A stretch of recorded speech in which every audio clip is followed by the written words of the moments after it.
Magandang umaga po sa inyong lahat.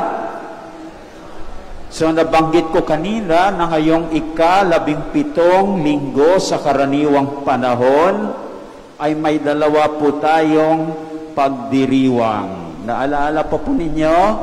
Una, ang pandaigdigang araw ng mga lolo at sino yung mga lolo at lola rito? Pakitaas.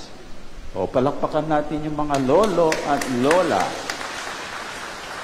Iba bang ibig sabihin yung mga nakatatanda?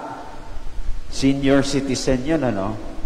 Kung lolo at lola, mga senior citizen naman, no? O baka may mga senior citizen dito na hindi lolo at lola. Pakitaas ang kamay. Yun. Hindi kayo lola at lolo? Palakpakan din po natin. So,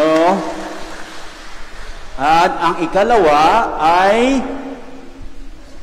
linggo ng misyong Pilipino.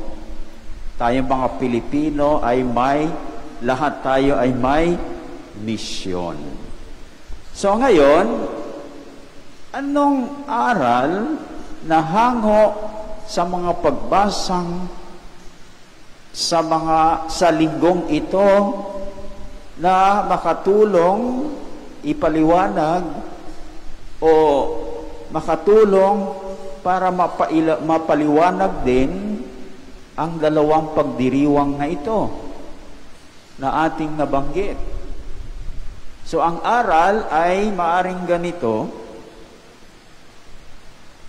bakit po tayo ay may misyon at Pilipinong misyon? Ano-ano ang mga paraan para maisakatuparan ang misyon nating lahat kasama ang mga lolo at lola at mga nakatatanda. So, ibig sabihin, ang lolo at lola, ang mga nakatatanda, ay hindi exception sa misyon. Lahat tayo ay may misyon. Amen? Parang mahina eh. Kasama ang mga lolo at mga nakatatanda. Una, bakit mayroon po tayong misyon? Sa liwanag ng aling pagbasa po natin ito matutunghayan. Mayroon makasagot? Ito ay ating mayroon? Very good. Si Lolo. Lolo?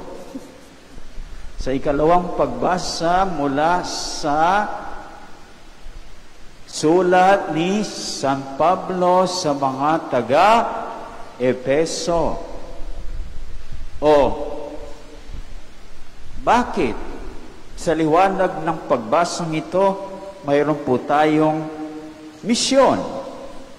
Dahil sa ikalawang pagbasang ito, sinasabi na mayroon tayong isang Diyos. Isa lamang ang ating Panginoon.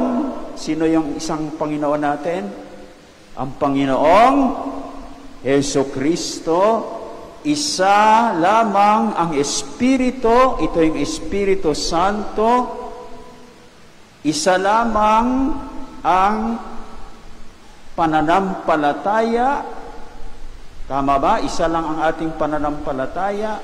Isa lang ang pagbibinyag. Isa lang ang katawan. Anong katawan ito? Katawan ni Kristo na siyang simbahan. Kaya iisa lang ang simbahan. Kaya tingnan ninyo ngayon, maraming simbahan, di po ba? Pero ayon sa ating pananampalataya, iisa lang ang simbahan. Iisa lang ang pananampalataya. Iisa lang ang pagbibinyag. Pero napakarami, kaya dapat natin na idalhin ito sa kaalaman ng lahat. At yan ang misyon. Kaya mayroon po tayong misyon na dadalhin ang mga katotohanan ito tungkol sa Diyos at tungkol sa kaligtasan sa lahat ng tao. Maliwanag po ba yun? Yun ang ating misyon, na ipaalam sa lahat, isa lang po ang Diyos, isa lang ang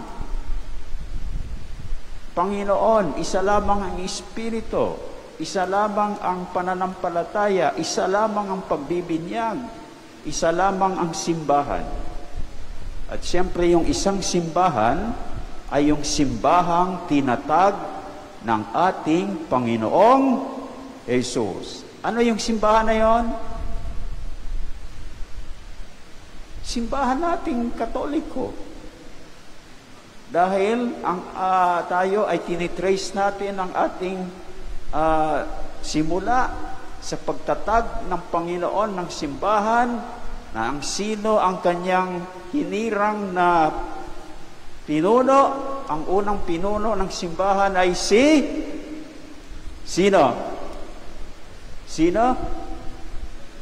Very good, si Saint Peter.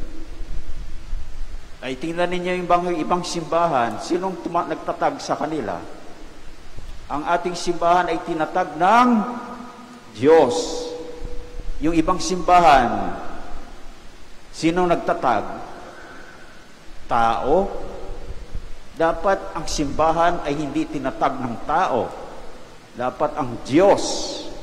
At yan ang ating simbahan. Simbahang Katoliko. Tinatag ng Diyos. Ngayon, bakit mayroon po tayong misyong Pilipino? Dahil tayong mga Pilipinong mga alagad ni Kristo ay siyempre nakikibahagi sa misyon na dalhin ang katotohanan tungkol sa Diyos at tungkol sa ating kaligtasan sa lahat. Maliwanag, kaya Pilipinong misyon. Dahil may pakikibahagi rin tayo, hindi exception ang mga Pilipino sa misyong ito. Tayo ay bahagi ng misyong ito. Kaya mayroong misyong Pilipino. Ngayon, ikalawa, paano o ano-ano ang mga paraan para maisakatuparan natin ang misyon nating lahat? Mayroong dalawa. Ang unang paraan sa liwanag ng mga pagbasa ay ito.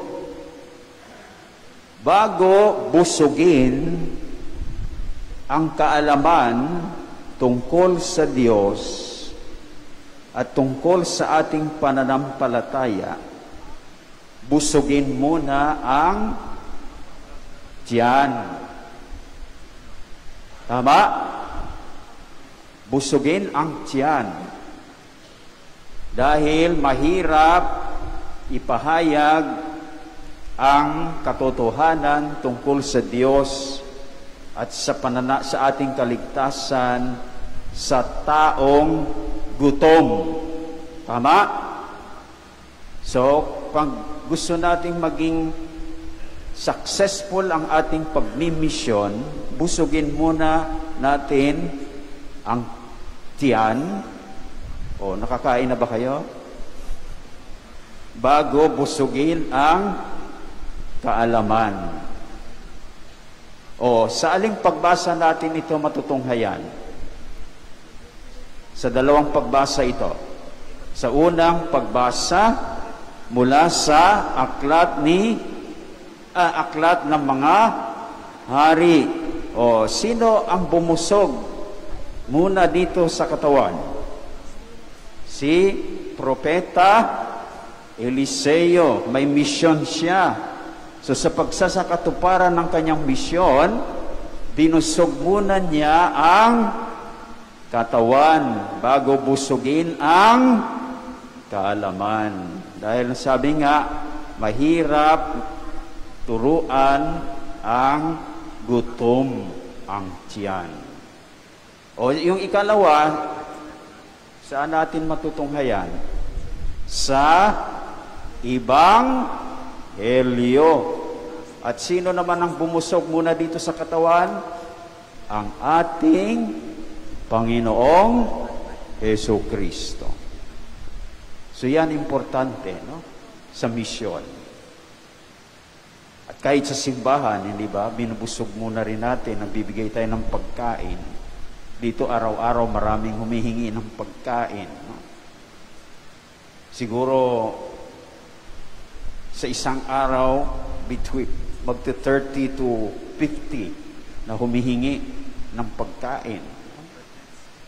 So, yan ang unang paraan ng pagbimisyon. Ang ikalawa, of course, marami pang ibang paraan, pero sa liwanag ng mga pagbasa ngayon, ang isang paraan ay sa pamamagitan ng sulat.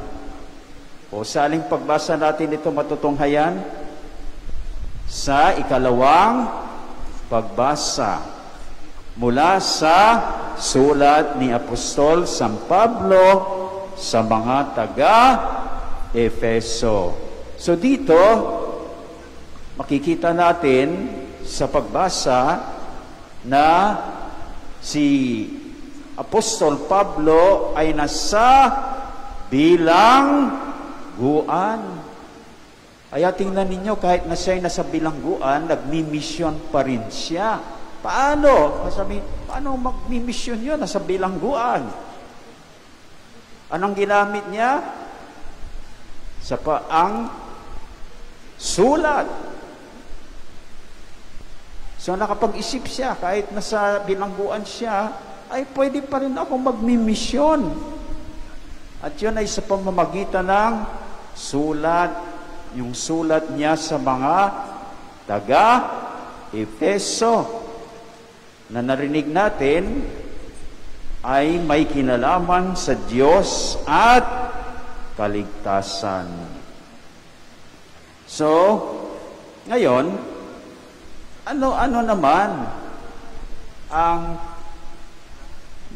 mga paraan para maisakatuparan ang misyon nating lahat? Kasama na ngayon ang mga lolo at lola at nakatatanda. O paano naman kayo? Paano nyo maisakatuparan kahit kayo ay mga lolo at lola na, nakatatanda? Naku, malaking magagawa po ninyo, no? Ha?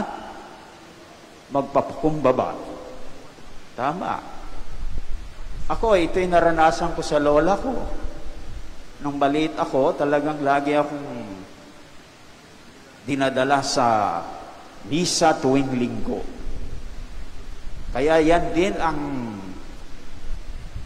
hamon sa mga lolo at lola na akala ninyo ay wala na kayong magagawa. May marami kayong magagawa. Dalhin po ninyo ang inyong mga apo, kung mayroon kayong apo sa inyong bahay, yung kasama ninyo sa bahay, o kahit yung mga kapitbahay po ninyo.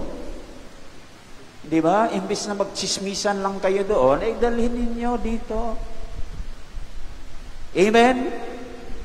Para dito sa misa, madala sa kanila ang katotohanan tungkol sa Diyos at kaligtasan. Tama ba ako? Di ba? At siguraduhin lang, maaring idagdag na rin po ninyo na busugin, bago busugin ang kanilang kaalaman, ay busugin muna ang tiyan. Dahil kapag napunta kayo dito gutom na gutom, ay wala rin kayong disposition para makinig sa pangangaral tungkol sa salita ng Diyos. Amen? At kung anong, pangalawa ito, kung anong natutunan po ninyo sa homilya o sa misa, anong gagawin ninyo? Gayahin ninyo si San Pablo. Isulat ninyo. At pagkatapos, ang mga lolo at lola ngayon ay marunong din naman ng Facebook. Tama?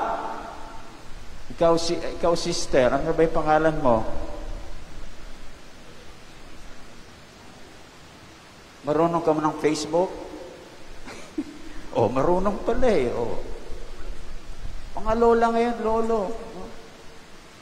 Alam mo, yung mga lolo, may Sunday school tayo. May mga lolo at lola doon. Abay, nagtaka kami kahit yung mga lolo at lola gustong mag-Sunday school. At alam nyo, ang ginagawa nila, dahil binaalagaan sa kanila ng kanilang mga anak, ang kanilang mga apo, sa kanilang ano tawag niyan, guardianship, andun yung mga apo at yung mga apo nila. So pupunta sila ng Sunday school, dinadala rin yung mga apo. Yan ang pagmimisyon. Di po ba? Dahil mayroon ang ating direksyon ngayon ng simbahan ay synodality. Hindi kanya-kanya, kundi dapat sama-sama. Kaya kung mayroon kayong kasama, may synodality kayo, nagmi-mission pa kayo. Tama? Yan ang sikapin natin. No? Tuwing magsisimba tayo, si sister yata, dala niya itong katabi niya eh. Tama? Kita mo? May synodality sila, may mission, nagmi-mission pa. Itong mag-asawang ito, dalawa, mabutit na dala mo yung mister mo. O baka yung mister mong nagdala sa iyo rito. Yun ay synodality. Pagmi-mission. Amen? Yun. So, yung natutunan ninyo ngayon, dito, isulat ninyo and i-post sa Facebook. Hindi po ba? Gayang ginawa ninyo si San Pablo. Kahit na hindi kayo umalis sa bahay ninyo, hindi kayo pumunta ng ibang bansa para magmimisyon, ay nagmimisyon na po kayo. Amen? So, yan mga kapatid. Kahit na tayo ay sa bahay lamang at hindi pumupunta sa ibang bansa, tayong mga Pilipinong alagad ni Kristo ay nagmimisyon. Amen? Kasama, kung gagawin ninyo, kasama ang mga lolo at lola at ng mga nakatatanda. Amen?